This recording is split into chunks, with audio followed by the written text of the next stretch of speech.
Okay. So, topic of the day is going to be either A, we almost got away with it, or B, we got away with it. Starting us out, I'm going to come in strong. So, growing up, we went on cruises quite often. And, there was one cruise in particular that we went with our cousins. I don't know if you would remember that, but you remember that? Yeah. Going with Clay, Corey, and Oh, yeah. yeah. Okay. Yeah, that one was a foggy cruise for me. I think you were like 6 or 7. yeah. So went on the cruise and Clay was over there and we met some girls on the ship and he was like, "Well, Daniel, you got to get rid of your unibrow." I was like, "You're right. Can't have a unibrow." And so as I'm sitting there trying to slowly, never holding a razor before, take this, and it wasn't even a razor. It was a buzzer. Yeah, it was. So Where did he get that? I think it was Corey's. I'm seeing where this is going. No. So, yes. So as I'm sitting there trying to buzz the 3 stupid hairs between my eyebrow that apparently were classified as unibrow, he pulled my arm. And I took off at least half of my right eyebrow. Who suggested this again? Clay. Clay. Okay. I'm following. Yeah, it's up to par for him. So it took out about half of my right eyebrow. And he was like, "Oh, dude, you got to take the rest of it off. That just looks stupid." It's the fact that you believed him. Yeah, that's that what I'm you just getting. I'm went like, along with we've lived with them. So I took the rest of it off. And I was livid. Clay was cackling in the background. And I was like, "I'm going to kill you." I believe I walked in at some point after. Yeah, eventually. We told you just be quiet. Yeah. But in response, Clay's like, "It's okay. It's okay. I got this." And he shaved off both of his eyebrows. Well, that's not fair. He And- had blonde eyebrows. No one would have noticed Clay. But he shaved off both of his eyebrows. And he's like, "Now you got to take out the other one." Meanwhile, in the back of our minds, by the way, we're about to go meet some girls on this cruise ship. Yeah. So, needless to say, I took off the other eyebrow. We enjoyed the cruise. No one noticed. We weren't going to say a thing. And it wasn't until I was in my 20s that it got brought up, I think by one of you two, that I'm going with Jenny. I had shaved all my eyebrows off for the cruise. And Mom was like, "No," because that was the cruise we went with. Corey, Clay, the whole family. It was the big family cruise for Christmas. And we took family pictures. We took family pictures. And those pictures are so expensive. Lo and behold, guess who doesn't have eyebrows? Mom had those pictures mounted up Everywhere. for years. No one noticed until what, 10, 15 years later? Would have gotten away with it too if it weren't for you meddling kids. I think it was Tyler that did it because I was too young to remember. Possibly. Tyler, I could see And Tyler. Tyler was the witness to it. I remember exactly what happened. You noticed Daniel's picture. You finally sat there and looked at it. I wouldn't have You noticed freaking Yes, you eyebrows. did. You sat there and noticed it. You noticed hair from a mile away on someone's legs. I do, but I don't think I would have. Unless I was trying to get back at Daniel for something and I knew this would pull Mom's attention away from me, then yes, I can see myself doing that. But I don't think I would have noticed. I don't know. We're able to laugh about it. That's great. That's true. Mom was ticked there for a day or so. And she couldn't do anything about it. But it was the realization that she went years without knowing this. With And these she things paid mounted good up. money. Yeah, she paid a lot of money, and she's like, "I got my." All right, Tyler, trumpet. I definitely did not get away with it, nor did I even have a way to get away with it. But I remember Dad had just gotten us some dirt bikes, and ours was a little XR100. Me and you shared it. I recall. Dad had the big bike that he would use to go up and chase after us when we would go missing for too long because we had to share. And at one of the points, I rode up the dirt road and was riding around in the back out there. And you remember they had that giant antenna there. It was like a so circling around out there. I come back out to go back home to give you your turn, and I don't know what happened, but as I was looking both ways before I pulled out on this dirt road, because it was fairly busy for a dirt road, my hand slipped on the throttle. It was a T-joint, so there was nothing in front of me but a steep incline to a nice wooded area, just beautiful trees. I'm laughing because I remember you walking. Anyways, hit that bank, launched myself, and got the bike stuck 10 feet in the tree, and I fell out, hit the ground. Bike is still running up there.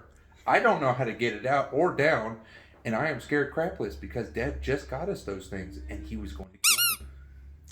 So it was about a mile walk back to the house.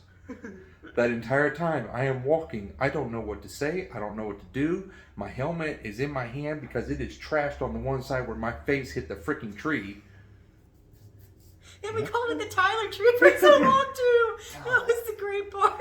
Yeah. You would always see his face print on this. And the Kobles went out there, and yeah, and we got out there. Me, Dad, and Travis Coble was out there. And None of y'all believed me that it was stuck up there. He was looking at it. He's like, "Sir, I don't know how you're gonna get that down."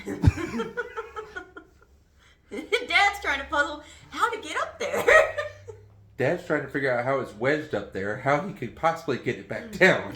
And at the same time, I believe in my mind he was contemplating every form of punishment he could possibly do to me at that point. What I recall from that, because I, again, like you said, was waiting my turn at the bottom of our driveway, and I was livid when I see you come walking back with nothing but a fender in your hand.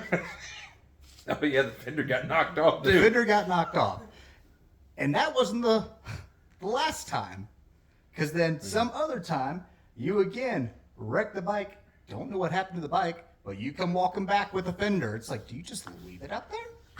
I think the ironic part is that Tyler, as a kid, was terrible with anything motorized because he would break it within the first, I think a week was the max you could go without him breaking it. And now I have more licensing than anybody else. More licensing. He's the most certified to operate back equipment. Up a full-blown semi-truck into a freaking tight spot with no issue. And I can parallel park a 53-foot trailers easy. It baffles me that you can do all of this. And on top, do you remember going to Elberton and riding the four-wheeler? Yes, and it went up another tree. No, I went over that tree, smacked into the big tree behind it. I don't even know how I got over the first tree. We don't know how you got over the first tree. We went through, we watched the tire tracks go through the tall grass, and then somehow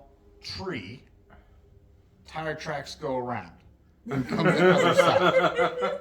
It's the most ridiculous thing ever. And the whole time, though, when we sent you out go riding, we're talking with Uncle Rick and Clay and all them. And we're like, well, you know, it'd be funny if Tyler comes back just holding the fender. I didn't come back holding a fender. No, you did not. You did not, but you left us all, you leave us puzzled. Although, that one, I hit that four-wheeler with such force the battery came launching out the back. Yeah. That was pretty cool. I got that one, I had a deer cross in front of me, and it was right at the bottom of that hill where it makes that S curve. I missed the S because the deer caught me off guard, and I went straight. Okay, so I had a reason for that one. All right. But the first one, yeah, I did not get away with it, but I was punished severely for it. You were punished severely for all of them. Yes, I was. You backed up into a parked vehicle. She pulled up behind me. No. She pulled up behind me when I was already moving. The bug was already cranked up, and that is a loud freaking vehicle. That was not my fault. How do you walk past a vehicle that's going rah, rah, rah, rah, rah, the whole freaking time? I remember you going in there and saying, "It's your fault. You parked behind me." He's like, somebody else take the blame. Dad's going to kick my ass. Yeah, you, and because the bug had the stinger of a tailpipe, and it punctured like a cookie cutter hole into her grill. Oh, yeah, that was good. And then the other time where you just, fell asleep in the car and it caught on fire just because of your existence. Yeah. But Dad did sell that vehicle for $1. How valuable was it really? He did. And your panicked face when you couldn't get the seatbelt off as the car was on fire. You're like, oh my God. When you're asleep and all of a sudden you realize the car is on fire, what are you going to do? You're going to sit there and go, oh, well, let's just get ourselves out and have a nice day. No, you're going to panic. That's true. All right, Jenny, it's on you. Okay, well, mine's also along the lines of a cruise. And I knew I was not going to get away with this because it always come back to bite you in the butt. And also this was going to get you in a lot of trouble. But I remember whenever we went on the cruises, Mom used to take us to the club activities. And the first day, she would really push it on us. And it was so embarrassing to try to make friends with these awkward kids that you've just never met before. So I was dreading it. Probably about the third day into the cruise is when I finally got relaxed into it and really wanted to be there. And Mom, I guess either we were going to be going to dinner and we needed to get ready for it, or we had an activity planned. And Mom sent you, Daniel, to come over and get me. And I didn't want to leave. So when you came to get me, I screamed bloody murder and pretended that I didn't know you and raised a few eyebrows as you're trying to walk me out of the facility to take me to wherever Mom was. You weren't in the facility. You were in the pool. Oh, was I? I was with You were the in the group, pool. though. Yes, the group was in the pool, but if you were in the group facility, that would have raised so many red flags. The cruise ship would have been in trouble for some random kid coming to take another random kid. We're out talking of the about the early 2000s. Yeah, it was. Era. I wasn't even in the teen club. I was in like the pre-teen club. But you got to think, cruise ship monitoring at that time versus It was Carnival. now. Carnival was all about family and They kids. did have a bad reputation. Yeah. So as soon as I started screaming bloody murder saying I didn't know who this was, they were like, sir, you can't take her. And Daniel's like, No. she's my sister. What are you doing? I showed them my key card at that point in time, and they're like, okay, it's the same room. So I'm trying to pull her out, and some intoxicated lady comes and grabs the other side of your arm while I'm trying to get you to go up the stairs, and has the police officers out there, and I'm like, The equivalent of mall cops. But still, they dude. have a whole prison at the bottom of a cruise ship. Wherever Mom was, and I remember Mom used to have checkpoints, so we would meet her back at whatever spot every hour, I think, or 2 hours. Mm-hmm. And so she would be relaxing, and she got called. They wouldn't allow you to leave, or you to take me. So Mom had to come over and take me. She was pissed. Oh, she was so angry. Oh, I think I got stuck to my room for one of the stops that we had.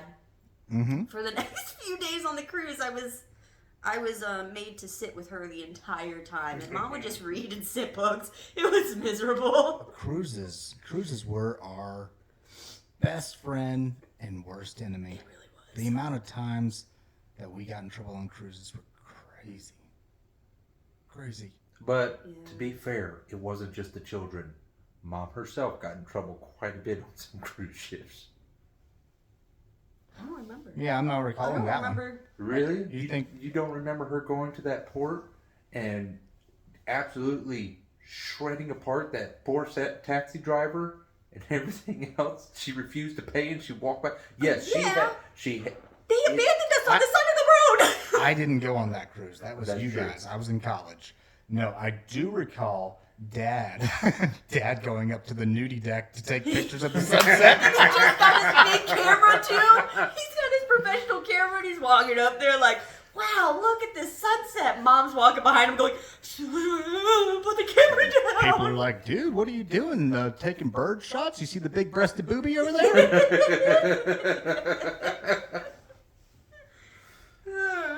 I think we've reached our time limit. Yep, Yeah. that's it. All right. Competition over. Who won? The comment section. Yeah, who won? Comment section. We'll get votes at some point. We'll get votes.